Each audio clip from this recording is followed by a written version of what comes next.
এবং CCTV footage করে আমরা দেখতে পেয়েছি এখানে মব তৈরি করা হয়েছে। সুতরাং এই মবের সাথেও যারা জড়িত তাদের বিরুদ্ধে যেন ব্যবস্থা নেওয়া হয়। আমরা সবাইকে অনুরোধ করবো ডাকসু নির্বাচনে আমরা যারা প্রার্থীরা আছি সবাই যেন দায়িত্বশীল আচরণ করি। আমরা সকাল থেকেই সবার দায়িত্বশীল আচরণ করার জন্য আমরা বারবার আহ্বান করছিলাম এবং আমাদের জায়গা থেকে আমরা বারবার দায়িত্বশীল আচরণ করেছি এবং আমরা আশা করব শেষ পর্যন্ত সকল প্রার্থীরা এবং সকল ভোটাররা দায়িত্বশীল আচরণ করবে এবং এই ডাকসু নির্বাচনের মাধ্যমে আমরা সারা দেশকে আমাদের গণতন্ত্রের চমৎকার একটা মেসেজ দিতে চাই, যেখানে মতের অনৈক্য থাকবে কিন্তু আমরা সবাই একসাথে কাজ করব এবং এই ডাকসু নির্বাচনটা সফল হওয়ার মাধ্যমে আমরা আগামীর বাংলাদেশের আমরা ফ্রি ফেয়ার ক্রেডিবল ইলেকশনের একটা চমৎকার বার্তা দিব। তো আমরা সে জায়গায় সবাইকে অনুরোধ করব বাকি যে সময়টা আছে সেই সময় আমরা সবাই দায়িত্বশীল আচরণ করব এবং একই সাথে আমরা নির্বাচন কমিশনকে অনুরোধ করেছি বিশ্ববিদ্যালয়ে নিরাপত্তা এনশিওর করা দরকার। প্রচুর বহিরাগত বিভিন্ন প্রবেশ পথ দিয়ে ঢুকছে।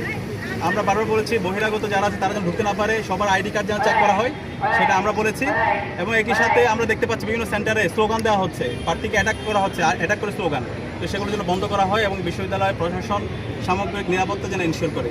আর আমরা সবাই এখানে বিশ্ববিদ্যালয়ের শিক্ষার্থী, আমরা সবাই জুলাই সহযোদ্ধা, আমরা সবাই জুলাইয়ের আকাঙ্ক্ষাকে লালন করি।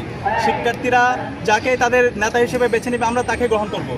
এক্ষেত্রে আমরা কোনো কাদা ছোড়াছুড়ি করা, দায় দিয়ে দেওয়া, এই অপরাজনীতি যেন আমরা না করি।